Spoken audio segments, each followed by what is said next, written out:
Yeah, I picked up this book on a whim one day in Books a Million, I assume, one of my favorite places in the world. And I had never heard of this author. You might have heard of him because of the Shannara Chronicles. He wrote those, and he's famous for writing those. But this series is like largely underrated, and I'm surprised more people haven't heard of this series. It's called the Landover Series, and this is the first book in the series. It's called Magic Kingdom for Sale, Sold. That's what it's called. When I saw this title, I right away had to pick this up because I'm like, what is this? This is and you read the back, and it's a crazy premise.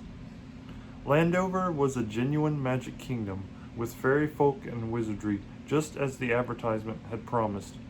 See, he reads this advertisement in a newspaper and sees that there's a magic kingdom for sale, and of course he doesn't believe it, but he's got all this money to burn, and he's depressed at this moment in his life. After he purchased it, Ben Holiday learned that there were a few details the ad failed to mention. The kingdom was in ruin. The barons refused to recognize a king, and the peasants were without hope. A dragon was laying waste to the countryside, while an evil witch plotted to destroy everything. These characters are some of the best I've ever read. The witch and the dragon, because a lot of times they're at odds with the king, but sometimes they help him. They're not totally evil, you know. Ben's only followers were the incompetent court magician, that's Quester Thews. I remember the name because these characters are so lifelike and so so lovable. Abernathy, the talking dog who served as court scribe. Quester Thews accidentally turned him into a dog and hasn't been able to turn him back. And the lovely Willow. Willow is a sylph, a fairy creature who's like a tree spirit. She had a habit of putting down roots in the moonlight and turning into a tree. The Paladin, legendary champion of the kings of Landover, seemed to be only a myth and an empty suit of armor. The king is the only person who can call on the Paladin, and he becomes the Paladin when he fights evil.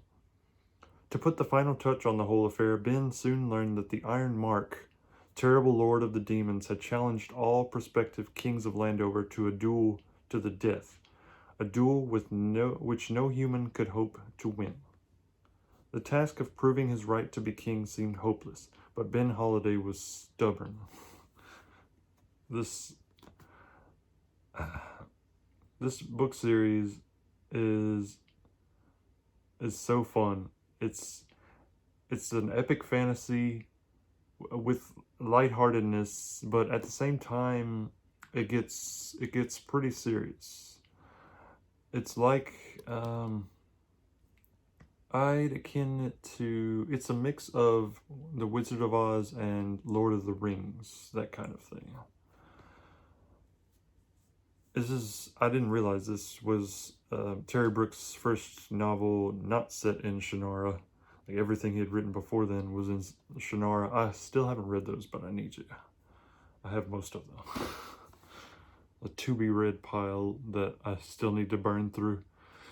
But yeah, this is a must-read. I think, even if you don't read the other novels, the first one I think you should read. Just because it's so much fun.